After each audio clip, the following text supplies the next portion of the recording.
తండ్రిగా నీ కూతురు మంచి చెడు ముద్దు ముచ్చట ఏనాడైనా చూసావా? నువ్వు చేస్తున్నది తప్పని 1,00,000 సార్లు చెప్పాను, అయినా నువ్వు నా మాట లెక్క చేయలేదు.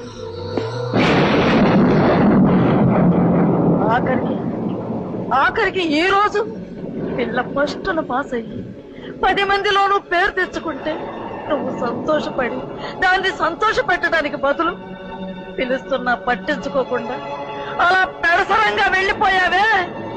ఆ పిల్లంటే అంత చులకనారా నీకు?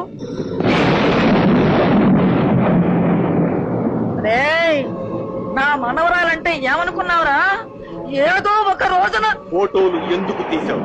నువ్వు చనిపోయిన వాళ్ళ కోసం బ్రతుకుతూ బ్రతికున్న వాళ్ళని చంపుకు తింటుంటే చూస్తూ ఊరుకోలేక ఆ ఫోటోలన్నీ తీసి ఒక మూల పారేశాను. ఏ తప్ప? ఈ రోజు నువ్వు చేసిన పని అమ్మో కాబట్టి సరిపోయింది. అదే ఇంకొకరైతే తల తీసేసావాడివా? అమ్మనేరా, అమ్మని నేను ఉండబట్టే నీ ఇష్టం వచ్చినట్టు ఆడుతున్నావు. దాని బాగోగులు పట్టించుకోకుండా కన్న తండ్రి అయ్యి ఉండి కసాయిలా ప్రవర్తిస్తున్నావురా. నేననేదాన్ని లేకపోతే గొడవ ఉండేది కాదు. తండ్రిగా